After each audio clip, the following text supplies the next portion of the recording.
మరి దేవుడు వారికి కడవరకు కొనసాగడానికి వారికి బలమును, శక్తిని, యోగ్యతను, ధన్యతను, భాగ్యాన్ని మరి దేవుడు ఇవ్వాలి. అలాగే ఈరోజు 16వ దినానికి చేర్చినందుకు దేవుడికి 2 చేతుల పైకి స్తోత్రం చెల్లిద్దాం. హల్లెలూయా, హల్లెలూయా. ఈ దినం మన ముందు దేవుడు మరి ఆమె జీవితంలో చిన్నదే ప్రార్థన చేసింది, కానీ మరి ప్రార్థన వీరుల జాబితాలో ఆమె పేరు కూడా చేర్చబడింది. ఆమె పేరు సమూయేలు గ్రంథంలో రాయబడింది.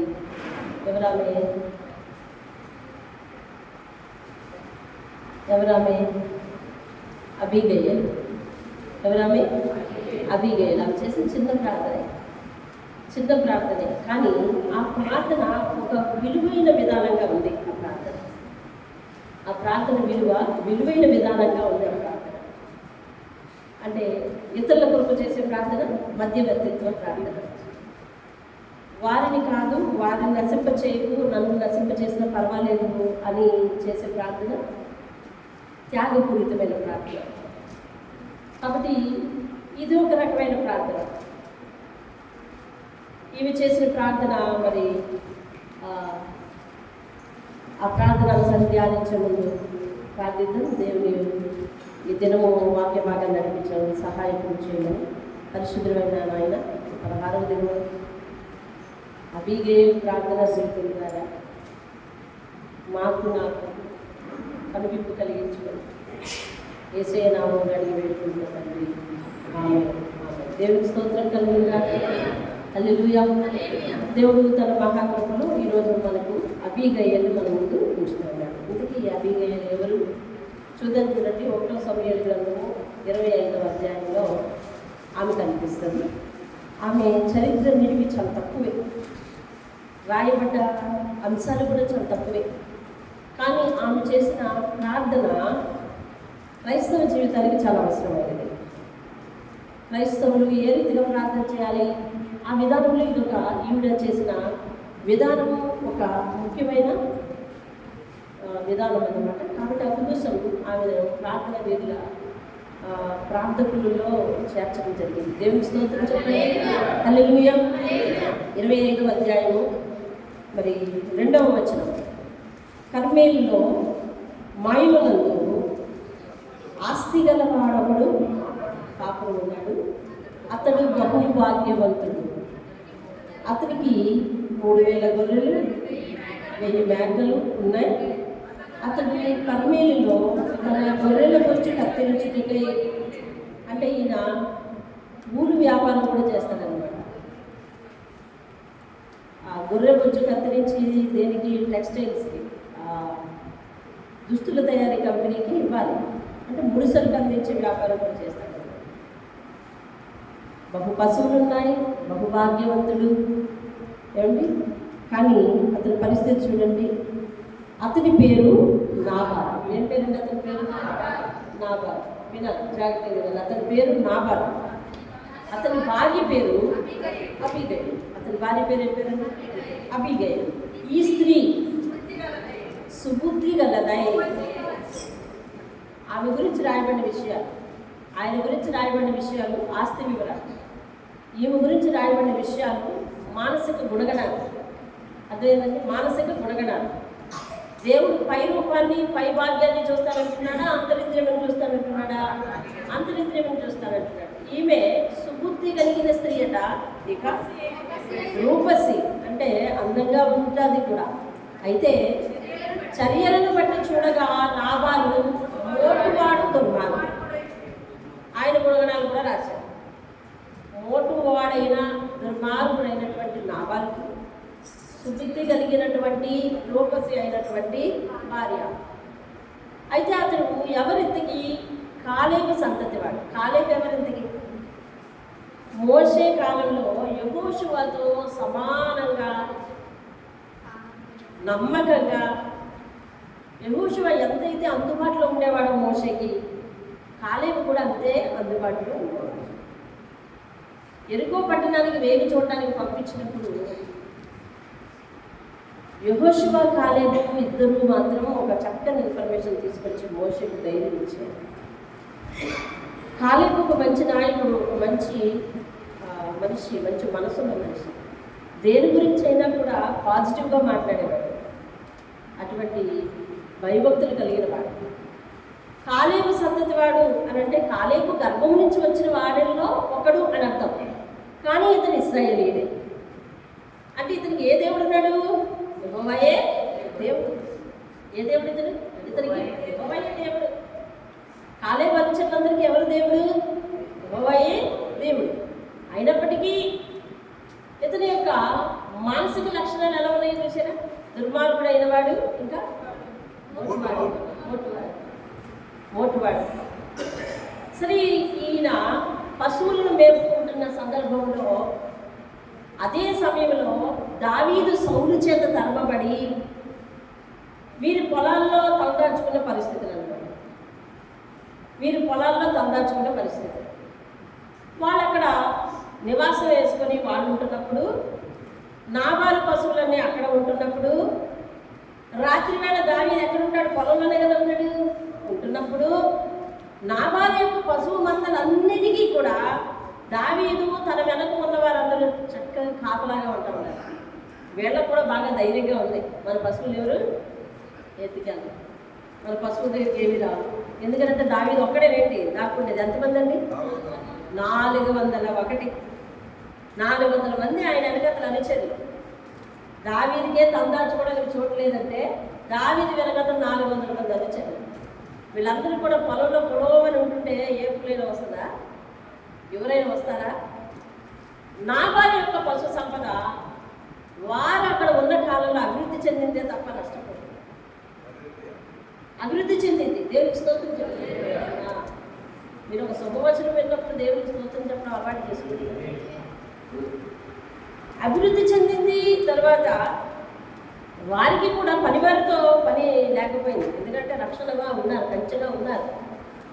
సరే, ఇటువంటి సందర్భం కలిగినప్పుడు చివరికి ఒకనొక సమయం వచ్చినప్పుడు తాను పెంచుకున్న పశువుల బొచ్చునంతటిని కత్తిరించి అతను కంపెనీకి వేసేటప్పుడు, అంటే అర్థం ఏంటి? చివరి పంట చేతికొచ్చి పంట అంతా కూడా అమ్మకానికి వెళ్ళినప్పుడు లాభాలు చేతికొచ్చే సమయాలు కదండి అవన్నీ.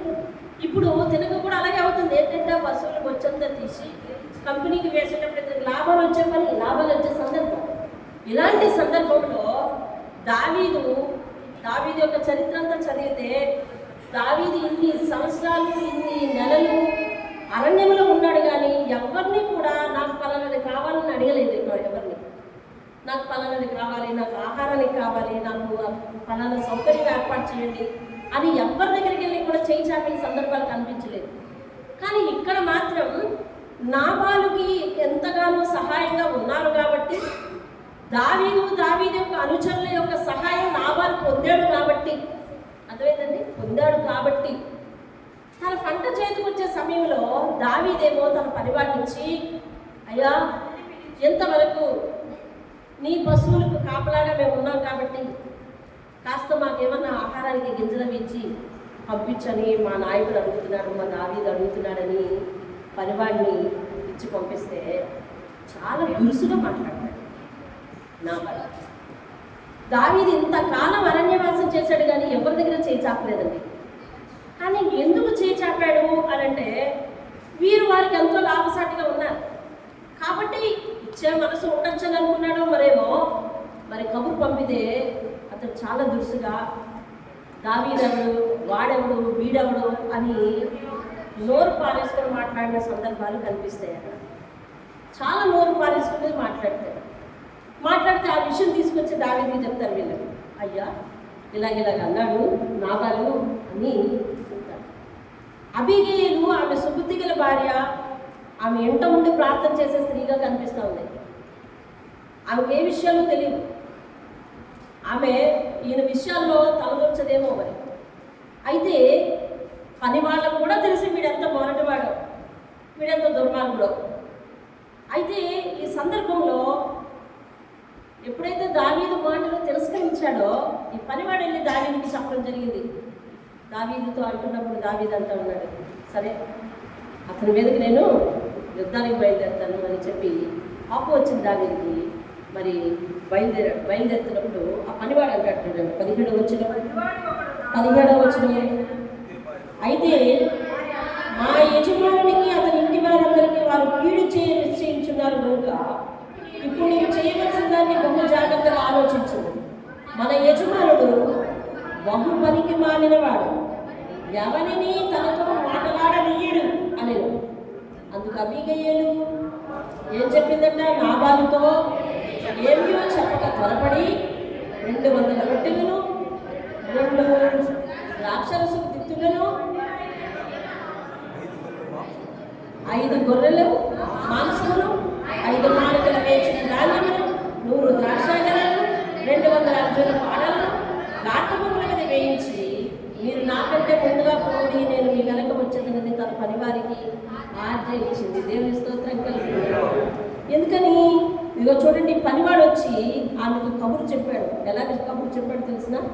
ఇదిగోండి ఇక్కడ 11వ వచనం చూడండి, అక్కడ 14వ వచనం చూడండి. పనివాడు ఒకడు నాబాలు భార్య అభివృద్ధి ఇంట్లోనేను, అమ్మా దావీదు అరణ్యంలో నుండి మన యజమాని కొసలు ప్రశ్నలై దూతలను పంపించగా అతడు వారితో కఠినంగా మాట్లాడాడు. అయితే ఆ మనుషులు మాకెంతో ఉపకారం చేసి ఉన్నారు. చూసారా? ఆ మనుషులు మనకెంతో ఉపకారం, పనివాడి సాక్ష్యం ఇస్తున్నారు. ఆ మనుషులు మనకెంతో ఉపకారము చేసి ఉన్నారు. మళ్ళీ చదవండి, మేము పొలములో వారి మధ్య సంచరించుతున్నంతసేపు అపాయము కానీ నష్టమే కానీ సంభవింపనే లేదమ్మా. వాళ్ళ వల్ల మేలే జరిగింది. ఆ మేలు గుర్తించుకోలేదు మన యజమాని అని అంటే, పనివాడితో ఆ మాట అనగలుగుతుంది అంటే భర్త గురించి ఆమె కూడా ఎంతో విసిగిపోయిందండి. ఆయన గుణగణాలను బట్టి ఎంతో విసిగిపోయింది. కొంతమంది కుటుంబాల్లో మగవారు అంతే అలాగే ఉంటారు. భార్య చెప్పదలుచుకున్నా మార్చదలుచుకున్నా వినరు అటువైపు వాళ్ళు. కాబట్టి ఇలాంటి కుటుంబాల్లో ఇదిగో ఇది సేమ్ సిచ్యువేషన్ ఉంటుంది. అంటే వారి గుణగణాలతోనే ఉంటారు. ఎప్పుడు కూడా భార్యను దేవుడు ఎందుకు ఇస్తాడు అంటే సాటి అయిన సహాయం వల్లగా ఇస్తాడు. అంటే ఒకవేళ మన ఏదైనా మాటల్లో అదుపు తప్పుతున్నప్పుడు ఆమె కంట్రోల్ చేయాలి, ఆమె ఏదైనా మాటల్లో అదుపు తప్పుతున్నప్పుడు ఈయన కంట్రోల్ చేయాలి.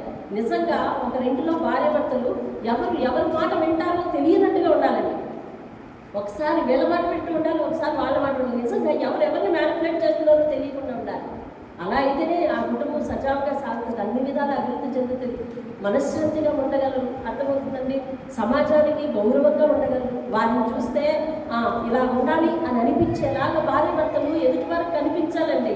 ఇదిగో ఈయనైతే మొరటివాడంట, దుర్మార్గుడంటే, ఎదుటి వారితో దురుసుగా మాట్లాడతాడంటే మేలు గుర్తించుకోలేని వాడంట. మరి అలాంటి మాట తీరు కలిగిన ఆమె మరి విసిగింది. పనివారి దగ్గర ఏమంటుంది? మా యజమాని పనికి మారిన వాడైనా ఇంకా నేను వాళ్ళతో చెప్పలేక, కాబట్టి నువ్వే ముందు ఇవన్నీ పట్టుకొని వెళ్ళని చెప్పి అన్నీ కూడా సపరేట్ చేసి అన్నీ ఏర్పాటు చేసి పంపిస్తుందండి. అంటే పనివారికి కూడా తెలిసిపోయేంత మూర్ఖత్వం అతని దగ్గర ఉందన్నమాట. అంతే కదా? ఒక పనివారి దగ్గర భార్య మాట్లాడగలిగింది అని అంటే అర్థం ఏంటి? పనివారికి తెలిసిపోయేటంత మూర్ఖత్వం. మన యజమాని సరిగా మాట్లాడలేదమ్మా, మర్యాదగా మాట్లాడలేదని అతనే కదా చెప్తున్నాడు. మర్యాదగా మాట్లాడలేదమ్మా అని చెప్తున్నాడు. భార్య భర్తల బంధం విషయంలో ఈ నాబాలు అబీగయలు చాలా మనకి రోల్ మోడల్గా ఉన్నారు. ఎలాగంటే ఇలా ఉండకూడదు అనే దానికి రోల్ మోడల్గా ఉన్నారు. వారిలా ఉండకూడదు, నాబాలులా ఉండకూడదు. భర్త కూడా భార్య ఉండకూడదు, భర్త ఉండకూడదు. భార్య ఎట్లా ఉండకూడదు? నాబాలు బట్టి మనస్తత్వం ఉండకూడదు. నువ్వు చెప్తే ఎన్నవేంటి అనే పరిస్థితులు ఉండకూడదు. యజమాని చెప్పే మాట వినాలి. అలాగే భార్య చెప్తే నువ్వు చెప్తావేంటి, నాకు ఇంట్లో ఉండేదాన్ని నువ్వు చెప్తావేంటి, అసలు ఆడదాని మాట ఎవరైనా పురుషులు ఆపిస్తుందా అనే స్థితిలో ఉండకూడదు. అది ఏ ఇంట్లో ఉందో ఆ పక్క కొల్లేదండి. ఏకపక్షంగా దున్నుకుపోతా ఉంటే అలా జరగదు. 2 ఎద్దులకి కాడి కట్టారు, మరి అరక కట్టారు, మరి 2 సమానంగా నడిస్తే కదా పొలం బాగా దొరికితే ఒకటి ముందు వెళ్ళిపోద్దా? యజమాని ఎద్దు ముందు వెళ్ళిపోద్దండి. యజమాని ఎద్దు ముందు వెళ్ళిపోతే ఇదేమి ఎరగదలుకుంటూ నడిస్తే బాగుంటుందా? బాగుంది. కాబట్టి 2 ఎద్దులు సమానంగా నడవాలన్న ఉద్దేశంతో కుటుంబం అనే కాడిని మీ మెడ మీద పెట్టాడు దేవుడు. కాబట్టి సమానంగా నడిచితే దున్నడం బాగుంటుంది, సమానంగా నడిచితే భూమి చదునవుతుంది, సమానంగా నడిచితే ఆ పంట బాగుంటుంది. లేదా నేను ముందంతా నువ్వు వెనకాత వస్తావని అంటే కనుక ఆ పంట బాగోదు. కాబట్టి నాబాలులా ఉండద్దు. అబీగయలు బతిమాలి ఉండొచ్చు, చెప్పి ఉండొచ్చు, ఎన్నోసార్లు మార్చగలిగి ప్రయత్నించి ఉండొచ్చు. కానీ అతను మారలేదు. కాబట్టి పనివాడి దగ్గర కూడా ఆమె టెంప్టేషన్ అయింది. మన యజమాని పనికి మాలిన వాడయ్యా వద అని చెప్పి అంటుంది చూడండి. ఎవరిని అతనితో మాట్లాడినాడు చూసినా. కొంతమంది పురుషులకు ఇదో తెలివితేటలు, కొంతమంది స్త్రీలకు ఇదో తెలివితేటలు. అంటే ఎవరిని మాట్లాడేది ఇక ఇంకొద్ది ఎవరు మాట్లాడు, ఎవరు చెప్పిన వినరు ఇక. ఎవరు నేను చెప్తున్నాను కదా, నువ్వు చెప్పింది నాకు అర్థమైంది, నేను చెప్పింది విని ఇప్పుడు అనే స్థితిలో ఉంటారు. కాబట్టి ఎప్పుడు కూడా దేవుడు ఒక మాట చెప్తుంటాడు. మీరు సంఘానికి నేను చాలాసార్లు చెప్పిన విషయం, మీరు అది జ్ఞాపకం ఉందో లేదో మరొకసారి నేను జ్ఞాపకం చేసుకుంటాను, వినండి. ప్రతి వాడికి కూడా చెప్పేవాడు ఒకడు ఉండాలి. అర్థమైందండి? ప్రతి ఒక్కరు కూడా నేను ఎవ్వరి మాట వినను అనే స్థితికి ఏ మనిషి అయితే చేరిపోయాడో అతడు పతన స్థాయిలో ఉన్నట్టు అర్థం. నేను ఎవరి మాట వినను, నేను అందరికీ చెప్తాను, నేను ఎవరి మాట వింటాను అనే స్థితిలో ఉన్నాడా అతను పతన స్థాయిలో ఉంటాడు. అదే 1,00,000 మందికి పరిపాలకుడైనా కానీ నాయకుడైనా కానీ ఆయన ఎవరో ఒక మాట వినాలి. ఇంట్లో అమ్మ మాటనో లేదా భార్య మాటనో లేదా వాళ్ళ మేనత్త మాటనో లేదా వాళ్ళ అన్నయ్య మాటనో లేదా వాళ్ళ తమ్ముడు మాటనో. చూడండి, చాలామంది గురించి గొప్ప గొప్ప వాళ్ళ గురించి అంటారు, ఆయన ఎవరి మాట వినండి, ఆయన మాట వినాలంటే ఒకే ఒకరు వాళ్ళ చెల్లి చెప్తే వింటారు, వాళ్ళ అమ్మ చెప్తే వింటారు, ఏదో అంటుంటారు. అంటే ఎవరో ఒకరు వారి యొక్క గురిని ఒకరి దగ్గర పెట్టాలి, వాళ్ళ మాట అయితే వింటాలని. కాబట్టి ఎవరో ఒకరు మాట వింటూ ఉండాలి. అంతేగాని నేను ఎవరి మాట విన్నాను, నాకు చెప్పడం అలవాటు, వినడం అనేది అసలు అలవాటు లేదు, కాబట్టి నేను అది ఎప్పుడూ మానేశాను అని చెప్పే స్థితిలో మనం ఉంటే కనుక మనం పతన స్థితిలో వెళ్తాం. అయితే అందరికీ చెప్పేవాడు దేవుడై ఉంటే బాగుంటుంది. దేవునికి స్తోత్రం కలగాలి. ఆ దేవుని తర్వాత దేవుడు మనకి లోకంలో ఏర్పరిచిన బంధాల్లో ఎవరో ఒక మాట మనం వినడానికి ఇష్టపడాలి. అర్థమవుతుందండి? నిన్నటి వరకు నేను నా మాట వాదించాను, మరి ఈరోజు నాకు చెప్పేవాళ్ళు ఎవరో అలా ఆయన వచ్చారు, లేకపోతే ఇంట్లో ఎవరో వచ్చినప్పుడు అలా కాదు, ఇప్పటివరకు నీ మాట విన్నాం మేము, ఇది ఒక్క మాట ఆలోచించి నేను చెప్పింది ఆలోచించాను అన్నప్పుడు వినడానికి ఇష్టపడాలి, లేకపోతే ఏకపక్షంగా నష్టపోతాం మనం. కాబట్టి నావాలంటే ఎవరి మాట వినడంటండి, ఎవరి మాట వినడంట. ఇప్పుడు ఇవేం చేసిందంటే కానుకలన్నీ పట్టుకొని ముందుకి వెళ్ళమని అక్కడ చూడండి ఏం చేస్తుంది ఆమె. 21వ వచనం గార్ధము మీద ఎక్కి పర్వతపు లోయలోనికి వచ్చి చూడగా దావీదు అతని జనులను ఆమెకు ఎదురుపడివి, ఆమె వారిని కలుసుకునేది. అంతకు మునుపు దావీదు నాబాలునికి కలిగిన దాని అంతటిలో ఏదీ పోకుండా ఆ అరణ్యంలో అతని ఆస్తి అంతయు నేను వ్యర్థంగా కాల్చి వచ్చి తిని ఉపకారంలో నాకు అపకారం చేస్తున్నాడే అని అనుకొని అతనికున్న వారిలో ఒక మగపిల్లవారైన తెల్లవారినప్పటికి నేను ఉండనియను అని కోపంతో బయలుదేరాడు. ఎవరు? దావీదు. ఇప్పుడు చూడండి ఏమంటుందో 25వ వచనం. అబీగయలు దావీదుని కలుగుని గార్ధవం మీద త్వరగా దిగిపోయి దావీదు సాష్టాంగ నమస్కారం చేసి అతని పాదాలు పట్టుకుని మాట్లాడిందండి. అతని పాదాలు పట్టుకుని మాట్లాడింది. వినండి, ఒక స్త్రీ వేరొక పురుషుడి పాదాలు పట్టుకొని మాట్లాడింది. మన ఇంటి ఆవిడ ఎదుటి వాళ్ళ పాదాలు పట్టుకొని లేదా ఎదుటి వాళ్ళ గడ్డం పట్టుకొని ఎదుటి వాళ్ళ చేతులు పట్టుకొని మాట్లాడవలసిన పరిస్థితి దేనికి వచ్చింది? పురుషుడు మాట తీరు సరిగా లేక. లేదు ఈవిడ కూడా నాపం లాంటిదే అనుకోండి, ఇంకా గొడవలు రావు. వాళ్ళిద్దరికి ఎవరు చెప్పలేదు, వాళ్ళిద్దరి మాట ఒకటే. కాబట్టి ఇంకా అలాంటి వాళ్ళకి ఎవరు చెప్పలేదు. అయితే అలాగైనా పర్వాలేదు, కానీ మరి ఒకళ్ళు ఇలా ఒకళ్ళు అలా ఉన్నారు.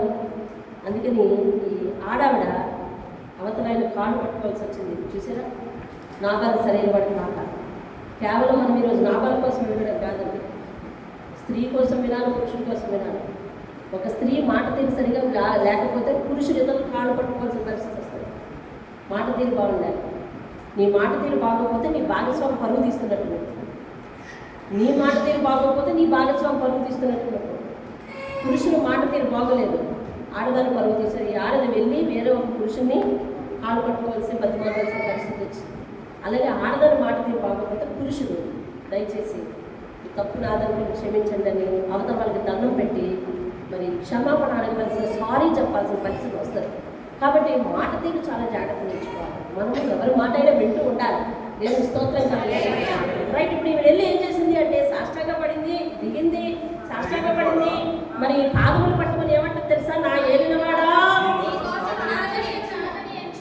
ఈ దోషము నాదని ఎంచు. ముందు ఆవిడ చేసిన ప్రార్థన, నా ఏలినవాడా ఈ దోషము నాదని ఎంచుము, నీ దాసులాగనైనా నన్ను మాట్లాడనివ్వు, నీ దాసులాగనైనా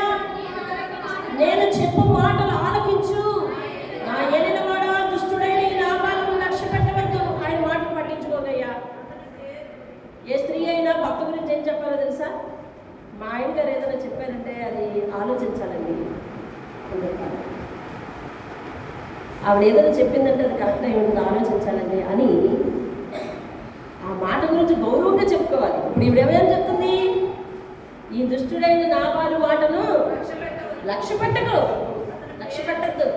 ఏమంటుంది? అతని పేరు అతని గుణములను సూచించుచున్నది.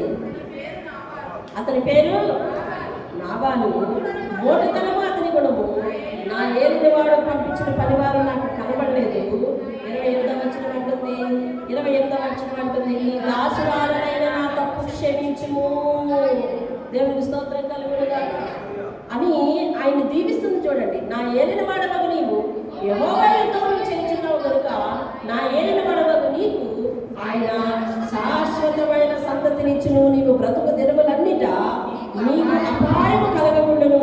నిన్ను హింసించుటకైనను నీ ప్రాణం తీయుటకైనను ఎవరైనా ఉద్దేశించిన ఎడల నా ఏలిన వాడవగు నీ ప్రాణము నీ దేవుడైన యెహోవా యొద్దనున్న జీవపు మూటలో కట్టబడును. దేవుని హల్లెలూయా. ఎంత చక్కగా చెప్పింది, అయ్యా నువ్వు కలకాలం బ్రతికుండాలయ్యా. నిన్ను ఎవరైనా ఏ శత్రువులైనా ముడితే మరి నిన్ను యెహోవా, నీ జీవాన్ని యెహోవా తన మూటలో కట్టి దాచుతాడు. నీకు ఏ అపాయం కలగదయ్యా. నువ్వు అనేక మందికి ఉపకారం చేసే దేవుడు, ఉపకారం చేసేవాడివి. అలాగే యెహోవా పేరుకి యుద్ధాలను జరిగించేవాడివి. ఈ దుష్టుడు గురించి నువ్వు పాపం తెచ్చుకుని మరి నువ్వు ఆవేశపడకయ్యా అని చెప్పి ఈ తప్పు నాదని తెలుసు. దేవుని స్తుతిస్తూ ఈమె చేసిన ప్రార్థనలో ముఖ్యమైన విషయం ఏంటంటే, అయ్యా ఈ తప్పు నాదని తెలుసు. ఆమె చేసిన ప్రార్థన చూడండి, నా ఏలిన 24వ వచనం, నా ఏలినవాడా ఈ దోషం నాదని ఎంచు. 28వ వచనం, నీ దాసురాలనైన నా తప్పు క్షమించు. ప్రతి ఇంట స్త్రీ ఇలాగ ప్రార్థించేది కావాలి. ప్రతి ఇంట పురుషుడు ఇలాగ ప్రార్థించేవాడు కావాలి. ఎలా ప్రార్థించేది తెలుసా? నా తప్పు క్షమించు, ఈ తప్పు నాదని ఎంచు. గృహం అంతటి కొరకు, అయ్యా మీరు ఏ విధంగానైనా తప్పు చేసిన ఈ మాట ద్వారా నడకల ద్వారా తప్పు చేస్తే వీరి యొక్క తప్పు అంతా, వీరి యొక్క పాపం అంతా నాదని ఎంచి నేను క్షమాపణ అడుగుతున్నానయ్యా. వారందరి తరపున క్షమాపణ అడుగుతున్నాయ్యా, వారి తరపున క్షమాపణ అడుగుతున్నానయ్యా. సంఘ సేవకులు అలా ప్రార్థించాలి. సంఘంలో ఎవరైనా అవిధేయతగా నడుస్తున్నారు, దేవుని వాక్యానికి విరుద్ధంటారు, అయ్యా ఆ పాపం నాదనించయ్యా, ఆ తప్పు నాదనించయ్యా, ఆ దోషం నాదనించయ్యా, నన్ను క్షమించయ్యా, నేను చేసి ప్రార్థన వినయ్యా అని అడ్డు పెట్టుకోవాలి. ఇప్పుడు ఇవి ఏం చేస్తుంటే అడ్డు పెట్టుకుంటుంది. ఏమనంటే ఆ తప్పు నాదనించు అని ప్రార్థన చేస్తుంది. దేవుని స్తోత్రం కలిగి ఇలా ఇతరుల తప్పులు, ఇతరుల దోషాలు మన మీద వేసుకొని చేసే ప్రార్థన చాలా ప్రాముఖ్యమైన ప్రార్థన. ప్రార్థనలు అన్నీ ఉన్నాయి. విజ్ఞాపన ప్రార్థన ఉంది, చేతులెత్తి ప్రార్థన ఉంది, ఏమంటే ఎలుగెత్తి చేసే ప్రార్థన ఉంది, ఉపవాస ప్రార్థన ఉంది, కన్నీటి ప్రార్థన ఉంది, భక్తివంతిత్వ ప్రార్థన ఉంది, త్యాగభరితమైన ప్రార్థనలు ఉన్నాయి. అందులో ఆ త్యాగభరితమైన ప్రార్థన చాలా విలువైనది. ఇదిగో ఈమె ఏమని చేస్తుందంటే ఆ తప్పు నాదని ఎంచు అంటుంది. దేవుని స్తోత్రం కలిగిన అంటే అందరి తప్పు ఏం చేస్తుంది, ఇంటి అందరి తప్పును ఏం చేస్తుంది ఆవిడ మీద వేసుకుంది. యేసుక్రీస్తు చేసింది అదే కదా, లోకమందరి పాపములను ఆయన మీద వేసుకున్నారు. దేవుని స్తోత్రం కలిగిన ఈ సన్నివేశంలో ఆత్మీయంగా మనం అర్థం చేసుకుంటే దావీదు దేవుడిగా కనిపిస్తాడు. దావీదు ఎవరండి? దేవుడిగా కనిపిస్తాడు. అబీగయలు యేసుక్రీస్తులా కనిపిస్తాడు. నాబాలు ఒక సాధారణ విశ్వాసం. నాబాలు వలె ఉంటే లోకము నాబాలు వలె ఉందని, లోకము నాబాలు వలె మారు మనసు లేకుండా ఉందని, ఆ లోకం యొక్క పాపం అంతా అబీగయలు లాంటి యేసుక్రీస్తు తన మీద వేసుకొని తండ్రి దగ్గర మొరపెడుతున్నాడు. ఏమని తెలుసా? ఆ తప్పు నాదని ఎంచి నన్ను శిక్షించయ్యా దేవుని. అందుకనే నాబాలు లాంటి లోకము చేసిన తప్పును దేవుడు అబీగయలు లాంటి యేసుక్రీస్తు మీద వేసి ప్రాణార్పణంగా ఆయన పోయబడ్డాడు. ఆయన కార్చిన రక్తం ద్వారా మనకు పాప క్షమాపణ కలిగింది. దేవుని స్తోత్రం కలిగింది. వెంటనే ఈ కానుక చూసి కాదు కానీ ఆమె వినయపు మాటలు, దీవెనకరమైన మాటలు, ఎంచక్క మాట్లాడుతుందో మృదువైన మాట కోపాన్ని చల్లారుస్తుందంట. చూడండి, సామెతల గ్రంథం 15వ అధ్యాయం 1వ వచనం ఏం చెప్తుంది? సామెతల గ్రంథం 15వ అధ్యాయం 1వ వచనం, మృదువైన మాట కోపమును చల్లార్చును, నొప్పించే మాట. అంటే మనం కోపాన్ని, ఇతరుల కోపాన్ని రేపాలి అంటే నొప్పించినట్టు మాట్లాడాలి. ఇతరుల కోపాన్ని అణచాలి అంటే మృదువైన మాట, మృదువైన మాట మాట్లాడాలి. అంటే కలహాన్ని తెచ్చుకోవాలి అని అంటే కఠినమైన మాటలు ఉపయోగించాలి. కఠినమైన మాటలు ఉపయోగిస్తున్నామంటే మనం కలహప్రియం అన్నమాట. అంటే మన మాట తీరు మనం నిర్ణయిస్తుంది. అతను ఎవడి మాట వింటంట, వాడెవడు వీడెవడు అని మాట్లాడుతున్నాడు. మాట్లాడుతున్నప్పుడు అతను గొడవకు దిగుతున్నాడు కదా, గొడవకు దిగుతున్నాడు. మర్యాద లేని వాడు గొడవకు దిగుతున్నాడు. కానీ ఈమెలా మాట్లాడుతుంది తెలుసా, నా ఏదైనా వాడా, నీ వల్ల మాకు వచ్చిన నష్టమేమి లేకపోగా మేమే నీకు తిరిగి అపకారం చేశాడు నాబాలు, దయచేసి ఆ తప్పు నాదని ఎంచు. నువ్వు యెహోవా పేరిట యుద్ధములు జరిగిస్తున్నవాడవు, యెహోవా చేయాల్సిన యుద్ధము నువ్వు జరిగించి గొల్యాతును చంపినావు, నాకు తెలుసు ఆ విషయం. కాబట్టి యెహోవా పేరిట యుద్ధాలను జరిగించేవాడు నువ్వు. కాబట్టి నువ్వు ఎప్పుడు జీవించి ఉండాలి, దీర్ఘాయుష్తో ఉండాలి. ఎవరైనా నిన్ను నీ ప్రాణం తీయాలని ఉంటే కనుక నీ ప్రాణాన్ని దేవుడు యెహోవా తన ఓటలో కట్టుకుని రక్షించును గాక, నీ సంతతి వర్ధిల్లును గాక, నీ దీవెన మీద దీవెనలు ఇస్తున్నాడు దేవుడు. హల్లెలూయా. ఎప్పుడైతే మృదువైన మాట విన్నాడో దావీదు కోపం వచ్చింది. దేవుని స్తోత్రం. మనం ఎవరి మధ్య దేవుని వెళ్తే గొడవలు చల్లార్చాలా, గొడవలు పెంచాలా? చల్లార్చాలంటే ఏం చేయాలి? ఇద్దరి విషయంలో కూడా మృదువైన మాటలు. కొంతమంది అంటారు అలా మృదువైన మాటలు నటించడం నాకు రాదు అంటారు. అంత మాత్రం మనం ఖచ్చితమే కాదు. మనము గొడవలు అనొచ్చు, సమాధానం చేయవచ్చు. అందుకే మనం దేవుని స్తోత్రం మృదువైన మాట కోపానికి విధ్వంసం జరగకుండా ముందు ఆపాలి, తర్వాత సంగతి, ఆ తర్వాత న్యాయాన్ని ముందు కోపాన్ని చల్లార్చాలి. కోపం చల్లార్చకపోతే ఏమవుతుందంటే విధ్వంసం జరుగుతుంది, విధ్వంసం జరుగుతుంది. అదేంటంటే నిన్న హామర్ కోపం అంచుకున్నాడా? అంచుకోలేదు. రోజు రోజుకి దాన్ని డెవలప్ చేసుకుంటూ వచ్చాడు. ఆఖరికి చివరికి మొర్దెకైకి సన్మానం జరిగేసరికి వీడికి వచ్చిన హానేమీ లేదు, కానీ వీడికి అసూయ పెరిగిపోయి ఇంకా కోపం పెరిగిపోయింది. ఎప్పుడైతే కోపం పెరిగిపోయిందో తన కోపం తనకే తారస్థాయికి వచ్చేసి తన ఇల్లు పగిలిపోయింది. అవును కదా, తన ఇల్లు ఏమైంది? ముక్కచెక్కలైపోయింది. కోపాన్ని నడుచుకోవాలంట. దేవుని వాక్యం ఎట్లా చెప్తుంది చూడండి. 29వ సామెతలు 29 అనుకుంటా, 29 మొదటి చూడండి ఒకసారి.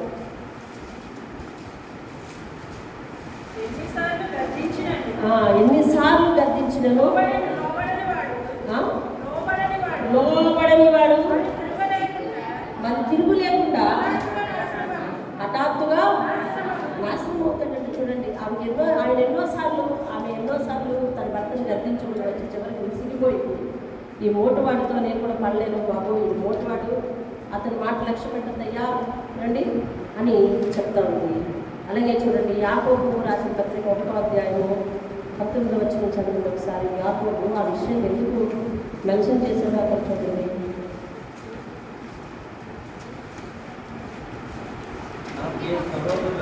అది చూడండి యాకోబు చదువుతున్న మాట, యాకోబు చెప్తున్న మాట చదవండి. నా ప్రియ సహోదరులారా, మీరు ఈ సంగతి ఎరుగుతురు కనుక ప్రతి మనుషుడు వినుటకు వేగిరపడవాడును, మాట్లాడుటకు నిదానించువాడును, దేనికండి కోపించుటకు నిదానించువాడును అయి ఉండాలి. దేవుని స్తోత్రం కలిగి. మరి తర్వాత ఏమవుతుందంటే చూడండి. ఎందుకనగా నరుని కోపము దేవుని నీతిని నెరవేర్చదట. చూడండి, నరుని కోపము దేవుని నీతిని నెరవేర్చదు. అందుచేత సమస్త కల్మషమును విర్రవీగుచున్న దుష్టత్వమును మాని లోపల నాటబడి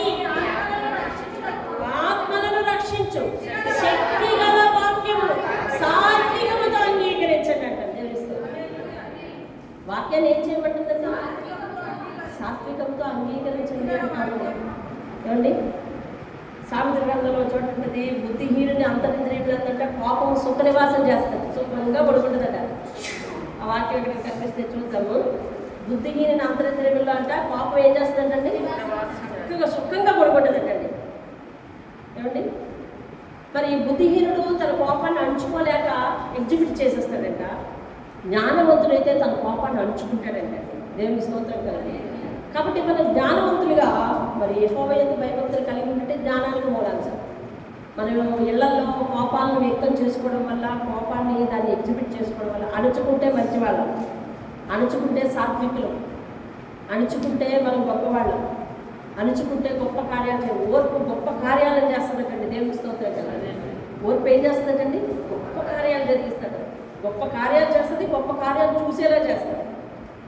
ఓర్పు లేకపోతే మన అంతరింద్రియంలో కోపం ఏం చేస్తుందంటే చక్కగా పడుకుంటుందంట, చక్కగా పడుకుంటుందండి. ఈ కోపం ఎవరైతే అంతరింద్రియంలో నిల్వ ఉంచుకున్నారో వాళ్ళు దాన్ని దాచుకోలేరు, ఎగ్జిబిట్ చేస్తారు.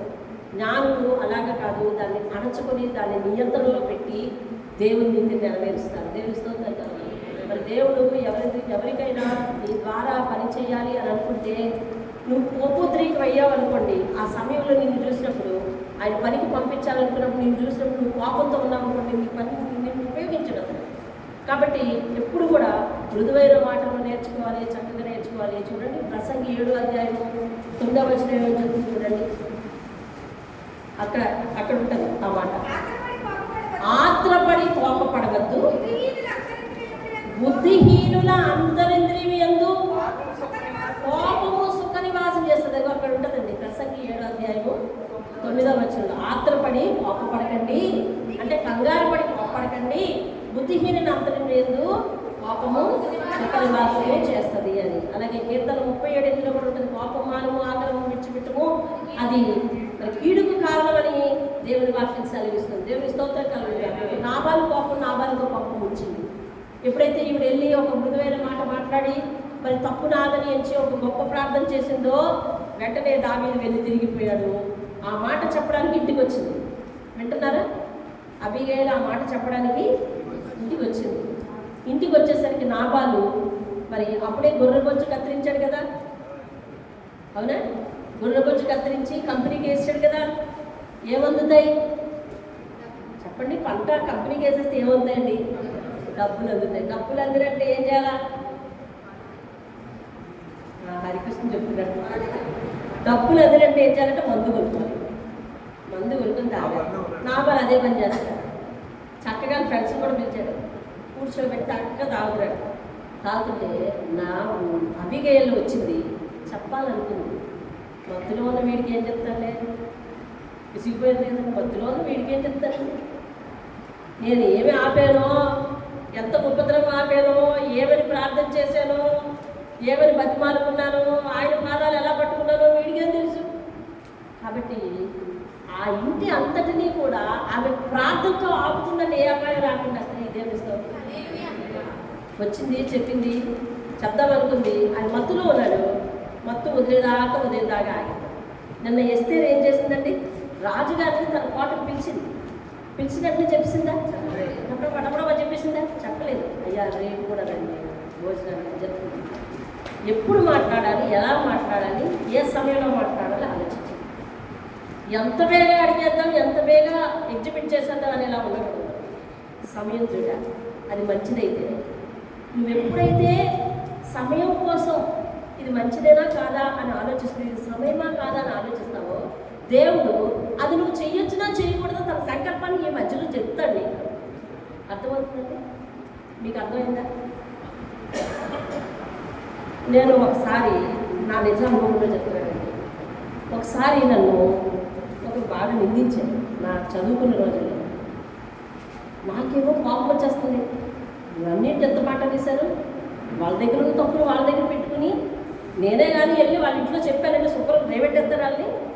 అలాంటి నన్ను అన్నింటి ఆడంటాం, ఎలాగైనా అడిగేస్తానని చెప్పేసి కంగారు పడుతున్నాను. అడిగేదాకా ఏ ఊరుకోదు చెప్పండి? కడుపు ఊరుకోదు. అడిగేదాకా కడుపు, అన్నం పెట్టేదాకా ఊరుకోదు, అడిగేదాకా ఊరుకోదు. ఏమండి? కోపం వచ్చేస్తుంది. సరే వెళ్ళి అడగాలి, వెళ్ళి చెప్పేయాలి, వాళ్ళ ఇంట్లో చెప్పేయాలి ఆ అమ్మాయి సంగతి నన్ను ఇలా అందని చెప్పేసేసి వెళ్ళే ముందు ఎందుకైనా మంచిది ప్రార్థన చేసి వెళ్దామని చెప్పి ప్రార్థన చేసుకొని బైబిల్ తీశానండి. దేవుడు చూడండి, ఒక మనిషితో మాట్లాడినట్టు ఎట్లా మాట్లాడుతున్నాడు. నాకు 23వ అధ్యాయంలో చూడండి, సామెతల గ్రంథం 25వ అధ్యాయము 8వ వచనం. ఎంత స్పష్టంగా మాట్లాడాడు చూడండి దేవుడే. నిజంగా దేవునిలా ఆలోచన చెప్పేవారు ఎవరు ఉండండి. కాబట్టి మనకు ఆవేశం వచ్చిందని వెళ్ళిపోకూడదు. నేనేం చేశాను అంతే చూడాలి. నేనేం చేశాను ఈ లోపల వెళ్ళాలి, చెప్పాలి. కానీ ముందు నేను ఏం చేయాలి? ప్రార్థన చేసుకుని వెళ్తానని సమయం తీసుకున్నాను. మీరు ఎప్పుడు కూడా ఏం చెయ్యాలో త్వరపడి చేసేకుండా సమయం తీసుకుంటే దేవుడు అప్పుడు ఏం చేస్తాడంటే ఆ సమయంలో ఎంటర్ అవుతాడన్నమాట. ఎంటర్ అయ్యి మనం చేసేది మంచిదా కాదా, ఎదుటి వారికి లాభమా నీకు లాభమా, నిన్ను గైడ్ చేస్తాడన్నమాట. అసలు దేవుడికి సమయం ఇవ్వకుండా నాకు తలపు వచ్చినట్టే నేను పారిపోయాను అనుకోండి, నష్టమే నాకు మిగులుతుంది. ఇప్పుడు చూడండి, ఎవరైనా ఒక మనిషి దగ్గరుండి చేయి పట్టుకుని నడిపించినట్టుగా ఎలా నడిపిస్తున్నట్టు చూడండి. నా ఆవేశానికి ఆలోచన లేక వ్యాఖ్యమాడుటకు పోవము. విన్నారా? ఆలోచన లేకుండా గొడవ పెట్టడానికి వెళ్ళకమ్మా. నీ పొరుగువాడు నిన్నే అవమానపరిచి దాని చివరిలో ఏం చేస్తావో చేసుకో అంటాడు. వారు ఖచ్చితంగా అలాంటి కొన్ని మనుషులు అనమాట. అర్థమైందండి? వాళ్ళందరూ ఒకటైపోతారు. నేను ఒక్కదాన్ని వెళ్తాను, చివరిలో మనల్నే అవమానపరిచంటే వాళ్ళు నిజంగా అలాంటి మనుషులే. ఆయనకు కూడా తెలుసు. తర్వాత కాలంలో నేను చూపించి సాక్ష్యం చెప్పి ఆయన కాలం చూపించాను. దాని అంతమనంట అవమానపరిచేసి ఈసారి ఏం చేసుకుంటూ చేసుకో అంటారంట. అంటారు చూడు. మళ్ళీ ఏమని చెప్పాడు తెలిసిన? ఇంకొక ఆప్షన్ నాకు వెళ్ళకు. ఫస్ట్ ఏం చెప్పాడు? ఆలోచన లేకుండా వెళ్ళకు. వెళ్తే అవమానం నిన్నే పరిచి నువ్వేం చేసుకుంటూ చేసుకో అంటారు వాళ్ళు. రెండో ఆప్షన్ ఇచ్చాడు చూడండి, 2వ వచనం. నీ పొరుగు వాడితో నువ్వు వ్యాఖ్యమాడవచ్చు. అంటే యథార్థత నీ దగ్గర ఉంది కాబట్టి వెళ్తే వెళ్ళు, చెప్తే చెప్పు. కానీ పరుని గుట్టు బయట పెట్టకు. అంటే వాళ్ళ గుట్టును జబ్బుకట్టినట్టు చూసారా? నేనేమనుకున్నాను?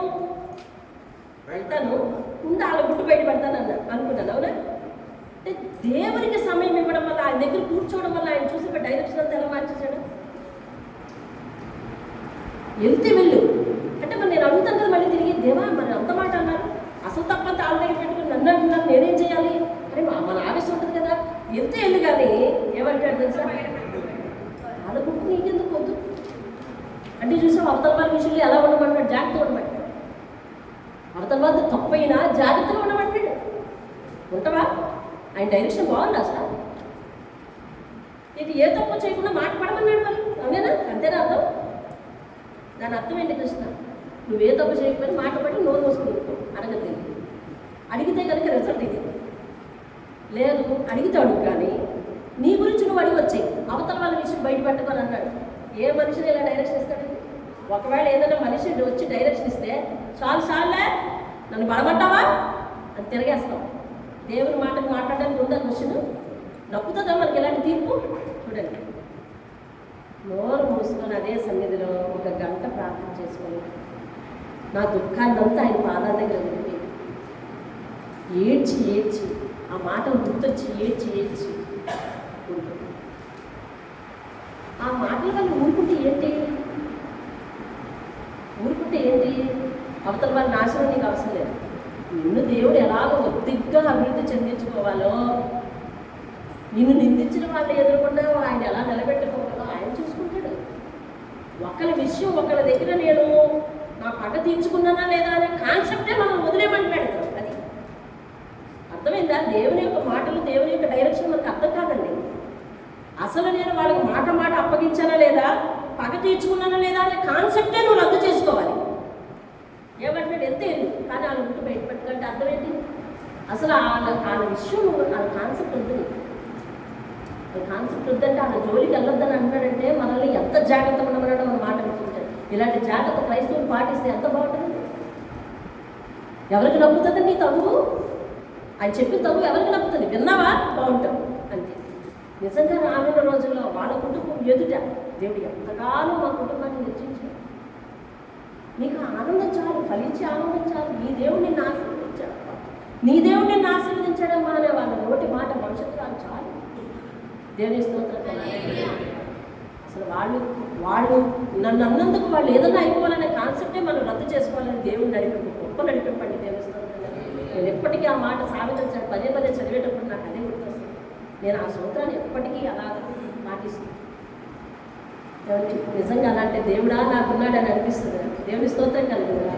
ఏమంటే ఇప్పుడు అబీగయలు వెళ్ళి మరి ప్రార్థన చేసింది, ఆలోచించింది, మాట్లాడకుండా ఉంటుంది. ఉదయాలు లేసని చెప్పింది. చెప్పిన తర్వాత ఆయన ప్రవర్తన మార్చుకుంటాడని చెప్పింది, చూసింది. 10 రోజులు కూడా ఆయన అన్ని డబ్బులతో అలా ప్రార్థనే ఉన్నాడు. 10వ రోజు దేవుడు చూశాడు, ప్రాణాన్ని తీసేసుకున్నాడు, చచ్చిపోయాడు. నాబాలు చచ్చిపోయాడు. ఎప్పుడైతే నాబాలు చచ్చిపోయాడని తెలిసిందో, అబీగయలు వంటి సుబుద్ధి గల భార్య అన్యాయం అయిపోయింది. దేవుడే అతను మొత్తాడు. దేవుడు ఇప్పుడు న్యాయాన్ని ఎవరి చేతిలో తీసుకున్నాడంటే దావీదు చేతిలోగా. దావీదు చేతిలోకి వెళ్ళిందా తను? ఎక్కడికి వెళ్ళిందండి?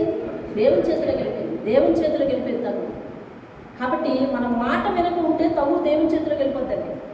మనం మాట వినకుండా ఉండకూడదు, మొండిగా ఉండకూడదు, ఎప్పుడు కూడా ఒకే స్టైల్లో ఉండకూడదండి, ఎప్పుడు ఒకే విధానంలో ఉండకూడదు. నేను అంతే, నేను ఇలాగే ఉంటాను, నాకు ఇప్పుడే కుదురుతుంది, నేను ఇలాగే చేయగలను, నేను ఇంతవరకే అందగలను, నేను ఇంతవరకే రాగలను, నేను ఇంతవరకే ఇవ్వగలను, నేను ఇంతవరకే సాగలను, నేను ఇంతవరకే చదవగలను, నేను ఇంతవరకే ప్రార్థించగలను అని నువ్వు టిక్కు పెట్టుకోవాల్సిన దగ్గర టిక్కు పెట్టుకుంటే అలా మొండిగా ఉండకూడదు. మన మొండి ప్రవర్తన దేవుడి దగ్గర సాగిలపరుచుకోవాలండి. మన బుద్ధి దేవుడి దగ్గర సాగిలపరచుకోవాలి. ఒక స్త్రీ చేసిన ప్రార్థన ఎన్నాళ్ళు కాల్చుకొని వచ్చింది. ఆయన మొరటివాడైనా మోటువాడైనా దుర్మార్గుడైనా ఎన్నాళ్ళు కాల్చుకొని వచ్చింది. కుటుంబం అంతటి కొరకు వాళ్ళు ఎటువంటి వాళ్ళైనా దేవుని దగ్గర ఎలా ప్రార్థన చేయాలంటే అందరి తప్పు నాదని ప్రార్థన చేయాలి. దేవుని స్తోత్రం. యోగ గ్రంథంలో మీరు చదువుతారు, యోగ కుమారులు ప్రార్థించినట్టుగా ఉందా, యోగ ప్రార్థించినట్టుగా ఉందా? ఎవరి నిమిత్తం ప్రార్థించాడు? ఏమని ప్రార్థించాడు? బలివ్వడం అంటే అర్థం ఏంటండి? బలివ్వడం అంటే అర్థం ఏంటి? బలి అంటే చచ్చిపోవడం కదా. అంటే తనలో ప్రతి లక్షణాన్ని చంపుకుంటున్నాడు. అయ్యా నేను ఇంకా తగ్గించుకుంటాను, నేను ఇలా ఉంటాను, నేను ఇది చేస్తాను, నేను అది చేస్తాను, నా బిడ్డలు రక్షించు, నా బిడ్డలు ఏమైనా మాట ద్వారా తప్పు చేశారేమో, నా తప్పు ఆ తప్పు నాదనించు అని చెప్పి తనను తాను తగ్గించుకుంటా ప్రార్థన చేస్తానండి. దేవుని స్తోత్రం కలిగి ఉందా? పిల్లల తరపున తప్పు నాది, ఇక అయ్యా తల్లి కుటుంబం తరపున తప్పు నాది, అయ్యా సహోదరు తరపున తప్పు నాది, ఎవరైనా కష్టం ఉంటే వారి తరపున తప్పు నాది, వారిని నేను క్షమిస్తాను, అలాగే నువ్వు కూడా వారిని క్షమించయ్యా అని చెప్పి ఇతరుల కొరకు ప్రార్థించే ప్రార్థన ఉన్నదా? ఇంటిని ఎప్పుడు మాట్లాడుకోవాలి, ఎలా మాట్లాడుకోవాలి, ఎలా మార్చుకోవాలనే ప్రయత్నం ఉందా? ఆమె ప్రయత్నం చేసింది చేసింది చేసింది చేసింది చేసింది విఫలం అయిపోయింది. అందుకని దేవుడు ఆమె విషయంలో కూడా కరుణ చూపించి అబీగయలు, ఒంటరి అయిన అబీగయల్ని, సుబుద్ధి కలిగిన అబీగయల్ని దేవుడు ఏం చేశాడు? దావీదు ఏం చేశాడంటే దేవుని స్థానంలో ఉన్నాడు కదా, దావీదు ఆయన్ని ఆమెను తీసుకున్నాడు. దేవుని స్తోత్రం. హల్లెలూయా. అధికారికంగా వివాహం చేసుకుని ఆమెకు ఆధారం ఇచ్చాడండి. దేవుని స్తోత్రం. అధికారికంగా వివాహం చేసుకున్నాడు, ఆధారం ఇచ్చాడు. అర్థమవుతుందండి? అంటే ఆమె బుద్ధికి ఆమె గుణగణాలకు ఆమె ముగింపు బాగుంది. ఈయన బుద్ధికి ఈయన గుణగణాలకు ముగింపు బాగాలేదు. చెప్పిన మాట వినేవాళ్ళమైతే మన జీవితం, మన భవిష్యత్తు బాగా కొనసాగుతుంది. చెప్పిన మాట వినేవాళ్ళం కాకపోతే మన కోపోద్రేకులం అయితే మన నష్టం మనం తింటాం. హామాను దేవుడు రోజు ఆశీర్వదిస్తూనే ఉన్నాడు, రోజు గౌరవిస్తూనే ఉన్నాడు, రోజు పొగట్టలు అందిస్తూనే ఉన్నాడు, రోజు నమస్కారాలు అందిస్తూనే ఉన్నాడు. కానీ హామాను ఏదైతే ఆ ఒక్క లోటు ఉందో ఆ ఒక్క లోటు మీద దృష్టి పెట్టడం వలన ఆ లోటే మనసులో కుళ్ళిపోయి వాళ్ళ ఇంటికి మరి ఒక పెద్ద చిచ్చైపోయి ఏదైతే ఒక మనిషి అంతం కోరుకున్నాడు, దేవుడు మనకి ఇచ్చిన ప్రాప్తికి మనం చాలా ధన్యులమని దేవుని దగ్గర మోకరించాలని మనందరూ. అయ్యా ఈరోజు నాకు ఇలా చూసాం, ఇలా ఇచ్చావు చాలు, ఇంక ఇందులో నేను నీకు రుణపడి ఉండాలి. ఈ రుణపడే దాంట్లో నేను ఇంకా వాళ్ళ మీద కోపం, నేను ఇంకా వాళ్ళ మీద కక్ష, నేను ఇంకా వాళ్ళ మీద దృష్టి, నేను ఇంకా వాళ్ళ మీద అసూయ, నేను ఇంకా వాళ్ళ మీద ఏడుపు, ఇవన్నీ నాకు వద్దయ్యా.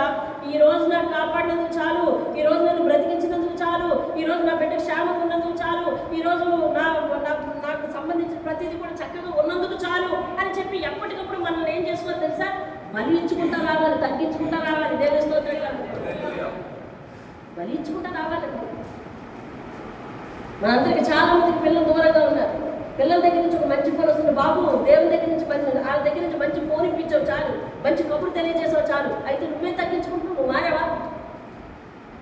మారాలి, దేవుని దగ్గర మారాలి. అయ్యా నేను ఇలా ఉంటాను, నేను ఇంకెలా ఉంటాను, నేను ఇంకెలా సాగిపడతాను, ఇంకా నాకు అయ్యా నువ్వు ఈ మేలు చేసినందుకు నేను ఇది వదిలేస్తానయ్యా, ఇంకా వాళ్ళ మీద కోపం పెట్టుకునయ్యా, వీళ్ళ మీద కోపం పెట్టుకునయ్యా. చాలా మంది తమకి తాము ఆత్మీయ జీవితంలో ఒప్పుబడులు చేసుకుంటారు. ప్రభువా నేను 7 రోజులు ఉపవాసం ఉంటా, ప్రభువా ఈ బైబిల్ ఆశీర్వాదం చేసేదో చదివేస్తా, ప్రభువా ఇదిగో ఈ రోజంతా ఒక అధ్యాయం చదివేస్తే కాలాన్ని మొక్కుబడి చేసుకుంటూ ఉంటారు. గుణగణాలు మొక్కుబడి చేసుకోగలవా? అయ్యా ఇదిగో నాకు ఫలానా వాళ్ళ మీద కోపం ఉంది, ఈ రోజు నుంచి మానేస్తున్నాను నువ్వు చేసిన మేరకి. ఈ ప్రమాదం నుంచి నన్ను తప్పించావు, ఇంకా నేను వాళ్ళ మీద కోపాన్ని మానేస్తాను, ఇదిగో వాళ్ళ మీద కక్షలు మానేస్తాను, వాళ్ళ మీద అసూయ మానేస్తాను, ఇదిగో ఇలాంటి గుణగణాలు త్యాగం చేసుకోగలమా? అలాగే అవి కూడా సమర్పించుకుంటే దేవుడు ఎంత బాగా తీసుకుంటాడు. బలి అండి అది, బలి. దేవుని స్తోత్రం. బలిపీఠం దగ్గరికి వెళ్ళిన తర్వాత బలి ఇవ్వకుండా లేవకూడదండి. బలిపీఠం దగ్గర కూర్చోవడం అంటే ఏంటో తెలుసా? ప్రార్థనలో కూర్చోవడం. బలి ఇవ్వకుండా లేవకూడదు. అందుకనే అబ్రహాం వాళ్ళ కుమారుని బలి ఇవ్వడానికి కొండ మీదకి వెళ్ళాడు. వెళ్తే అబ్రహాం కుమారుని బలి తీసుకున్నాడా? తీసుకోలేదు.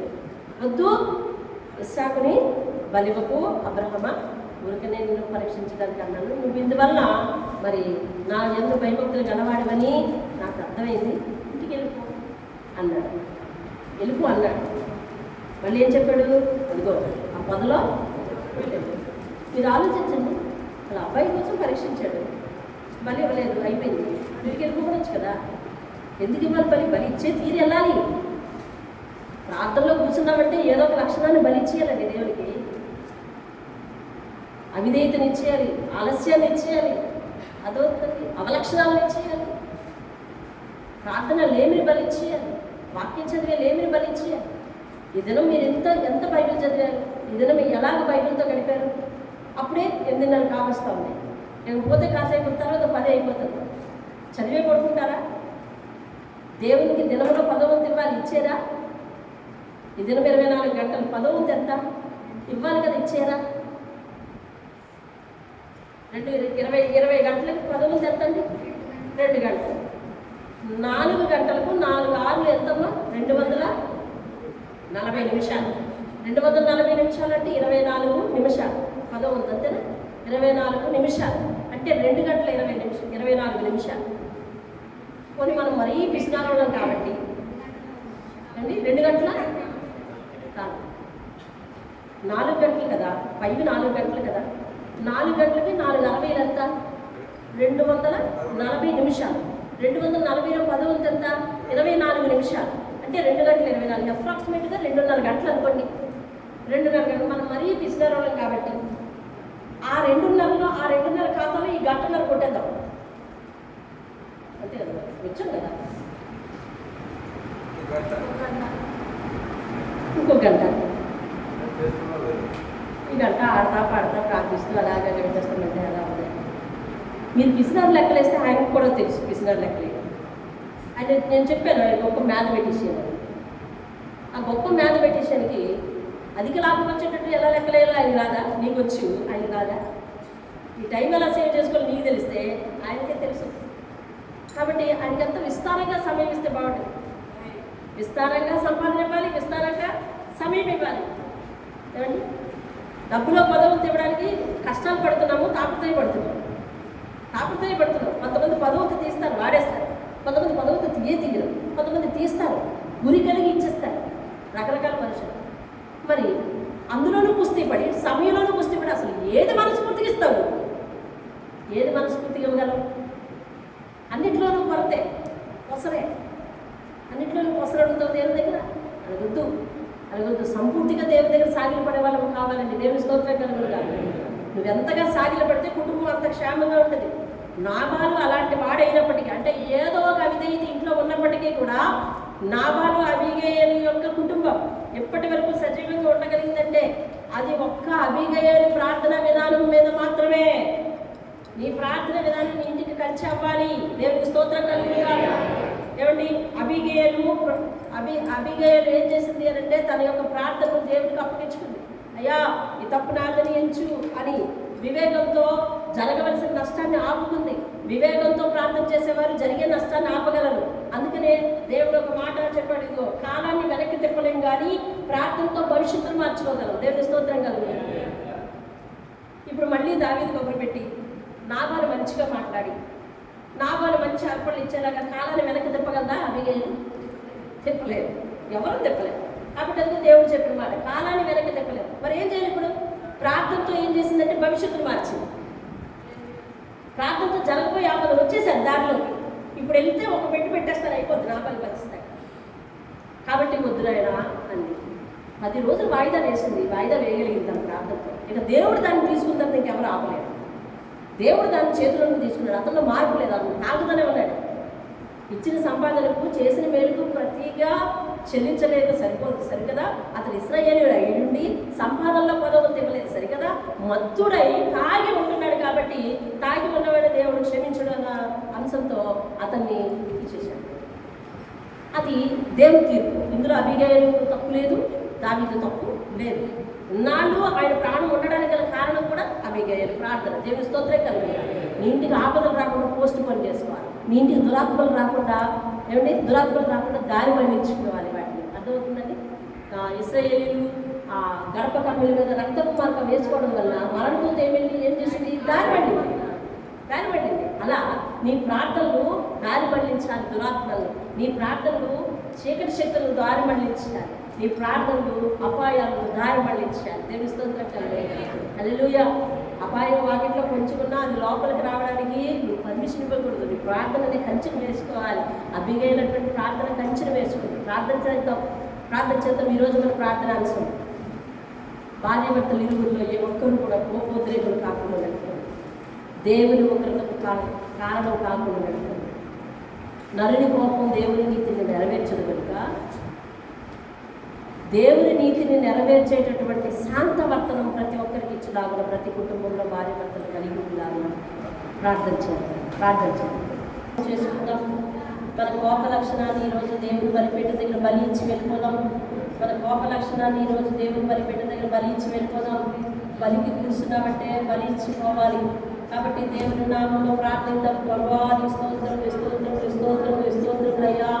అయ్యా క్రైస్తవ కుటుంబాలే కాదు నాయన, బయట కుటుంబాలు కూడా కోపంతో వారి ఆలోచనలు ఎలాగ నిర్ణయాలు తీసుకుంటున్నారో తెలియటం లేదు అయ్యా. కోపంలో ఆవేశంలో వారు తీసుకున్న నిర్ణయాలు, కోపంలో వారి ఆవేశంలో ఏ మాటలు మాట్లాడుతున్నారో కూడా తెలియటం లేదు. ముఖ్యంగా క్రైస్తవుల్ని చేతికి అప్పగించుకుంటాను అయ్యా. వాక్యాన్ని విని కోపం వల్ల వారి నోటిని అపవిత్రం చేసుకుంటున్నారు అయ్యా. నెలంతా కాచి కాపాడుకున్న పవిత్రత అయ్యా తండ్రి నాయన, రొట్టెనాడు నాయన తండ్రి పొందుకున్న పవిత్రత అయ్యా తండ్రి నాయన, అయ్యా మరుసటి దినమే వారి జీవితంలో కోపం ఆవరించి ఉంటే కనుక ఆ పవిత్రతను అంతటి పోగొట్టుకుంటున్నారు. శరీరాన్ని మలినం చేసుకుంటున్నారు, నాలుగును మలినం చేసుకుంటున్నారు, దేహం అంతా మలినం చేసుకుంటున్నారు అయ్యా. నాలుగు గురించి మీరు చెప్పారు. ఇంకో ఎంతటి చిన్న నిప్పైనా గొప్ప అరణ్యాన్ని ఎలా తగలబెట్టినో ఇంత చిన్న నాలుగుని దేహాన్ని తగలబెట్టేస్తుందని మీరు చెప్పారు అయ్యా తండ్రి నాయన. కనుక ప్రభా తండ్రి నాయన, మా ఎందుకు కోపం సుఖనివాసం చేస్తే నీ నీతి నెరవేర్చదని మీరు చెప్పారు దేవా తండ్రి నాయన. కుటుంబంలో కోపాల వల్ల ప్రభా భార్యాభర్తల మధ్య ప్రేమలు వీగిపోవటం, కుటుంబంలో ప్రేమలు అర్థవంతంగా లేకపోవటం అయ్యా తండ్రి నాయన. అయ్యా తండ్రి పిల్లలకు సరైన ప్రేమలు అందించలేకపోవటం నాయన, భార్యాభర్తల మధ్య సరైన బంధాలు లేకపోవటం ప్రభా అయ్యా. తద్వారా ప్రభా తండ్రి నాయన వేరు అవలక్షణాలు ఏర్పడటం ప్రభా అయ్యా తండ్రి. ఇటువంటి నాయన తండ్రి స్థితిగతులన్నింటినీ నాయన తండ్రి నాయన మీ చేతులకు అప్పగిస్తున్నాం. అలాగే నైనా తండ్రి నోటిని నాయన తండ్రి అదుపులో పెట్టుకోలేక అయ్యా తండ్రి అసభ్యకరమైన పరిస్థితుల గుండా వారు వెళ్ళటం, అసభ్యకరమైన మాటల గుండా వారు వెళ్ళటం, వారి పవిత్రతను నాశనం చేసుకోవటం, ఇవన్నీ కూడా కోపం వల్ల జరుగుతున్నాయి కనుక అయ్యా తండ్రి నాయన దయచేసి అటువంటి లక్షణాన్ని నాయన ప్రతి స్త్రీ ప్రతి పురుషుని పోగొట్టుకుని ప్రభా అయ్యా తండ్రి సంయమనం పాటించడానికి సహాయం దయచేయండి బాబు అయ్యా తండ్రి. నిదానించి నీ సన్నిధిలో ప్రార్థించడానికి సహాయం చేయండి అయ్యా. నువ్వు నిదానించి ప్రార్థించడం వల్ల నీకు సమయం ఇవ్వడం జరుగుతుంది. ఆ సమయం వల్ల నువ్వు మమ్మల్ని డైరెక్ట్ చేస్తావని ఇప్పుడు మాట్లాడేవి దేవా, నీ స్తోత్రాలు. నీ నడిపింపుకు చోటు ఇవ్వడానికి సహాయం చేయండి. నీ నడిపింపులో మేము ఉండగలగడానికి సహాయం చేయండి. నీ నడిపింపుకు మేము అవకాశం ఇవ్వడానికి సహాయం చేయండి అయ్యా. నీ గైడెన్స్కి అవకాశం ఇవ్వడానికి సహాయం దయచేయండి. నువ్వు ఇచ్చిన సమయాన్ని మేము ఉపయోగించుకోవడానికి సహాయం చేయండి. ఖాళీ వెయిట్ చేసి నిర్ణయాలు తీసుకోవడానికి సహాయం చేయండి అయ్యా. నీవు నడిపించయ్యా అని నీకు సమయం ఇవ్వడానికి సహాయం చేయండి అయ్యా. తొందరపాటు నిర్ణయాలతో, తొందరపాటు మాటలతో మా బంధాలను ముక్కలు చేసుకునే అవివేకమైన స్థితి ప్రతి ఒక్కరిలో రద్దవును గాక అయ్యా తండ్రి. తొందరపాటు నిర్ణయాలతో తొందరపాటుగా నాయన మా నోటిని ఉపయోగించి మా దేహాన్ని అపవిత్రం చేసుకునే ఆ మూర్ఖత్వం ఈ రోజుతో రద్దవును గాక అయ్యా తండ్రి. నాయన పవిత్రమైన మాటలు వింటా ఉన్నాం, పవిత్రమైన మాటలు చదువుతా ఉన్నాం దేవా అయ్యా తండ్రి నాయన. నా బాలను ఎంతగానో దీవించావు, అతని కాలేజీ సంతతి వాడు ఎంతగానో దీవించావు. దీవించిన దాంట్లోంచి నీ కృతజ్ఞతగా ఉండలేకపోయాడు, పరిశుద్ధంగా ఉండలేకపోయాడు. మనసు మంచిది కాదు, అలవాట్లు మంచివి కాదు అయ్యా తండ్రి. ఆత్మీయతలో మంచివాడు కాదు, ప్రార్థనా పరుడు కాదు. ఇలా ఎవరు ఉండడానికి వీల్లేదు నాయన. ప్రతి ఇంటి యజమాని గొప్పగా నాయన ఆత్మీయంగా బలపడడానికి సహాయం దయచేయండి. చేతులెత్తి కుటుంబం కొరకు ప్రార్థించే యోగు వలె అయ్యా తండ్రి, అబ్రహాము ప్రార్థించే, సంతతి కొరకు ప్రార్థించే, సంతానం కొరకు ప్రార్థించే తండ్రిగా ఉండడానికి సహాయం చేయండి. అలాగే ప్రతి స్త్రీ కూడా కుటుంబ సభ్యులందరి తప్పు నాదయ్యా, నన్ను క్షమించయ్యా అని చెప్పి అయ్యా మధ్యవర్తిత్వ త్యాగవర్తమైన ప్రార్థన అయ్యా యేసుక్రీస్తు చేసిన పని ప్రతి పురుషుడు స్త్రీ చేయడానికి సహాయం చేయండి అయ్యా. పాపాలన్నీ ఒప్పుకొని తన మీద వేసుకుని శిక్ష అనుభవించిన వాడు అతడైతే పాపాలన్నీ ఒప్పుకొని అయ్యా అతన్ని క్షమించమని ప్రార్థించడానికి మేము కావాలి అన్నట్టు మీ ఉద్దేశాలు చెప్తా ఉన్నాయి. దేవానికి స్తోత్రం. యేసు అయినా పరలోకం నుండి దిగి వచ్చి మా పాపాలన్నీ మోసిన దేవుడు అయ్యా. అయ్యా అతన్ని నీ వంటి సమానం మేము కాదు కానీ అయ్యా ప్రార్థించడంలో మాకు అటువంటి పరిపక్వత దయచేయమని ప్రార్థిస్తున్నాం. మీ నామానికి మహిమ తెచ్చుకోండి. ఎక్కడనైనా మేము కోపించాలో, ఎక్కడ మాట్లాడాలో, ఎక్కడ మాట్లాడకూడదు, ఇది మాట్లాడే సమయమో కాదు, ఇలా తగును కాదు, అవతల వారి తప్పులు సైతము నాయన తనకి క్షమించి ఆగిపోమంటున్నావు. దేవానికి దేవానికి వందన. మీ గొప్ప నడిపింపుకు మేము అవకాశం ఇవ్వడానికి సహాయం చేయాలి. దేవుడు మా జీవితంలో పరిచయడానికి సహాయం చేయాలి. నీ నడిపింపు, నీ అధికారం, నీ సొగతిని ఆధారం చేసుకునక నీ ప్రవర్తన అంతటి ఎందుకు ఆయన అధికారములను ఒప్పుకును. నీ మట్టుకు నీవే జ్ఞానివి అని అనుకునవద్దు. అలా అనుకున్న వారికి శ్రమ అని నీ వాక్యాలు సెలవిస్తున్నాయి కనుక అయ్యా మా బుద్ధి కాదు, నీ జ్ఞానమే మమ్మల్ని నడిపించును కాక సహాయం చేసి నడిపించును. యేసయ్య అతి శ్రేష్టమైన నామంలో బ్రతిమాలుకుని అడిగి వేడుకుంటూ ఉన్నాం. ఆమేన్, ఆమేన్.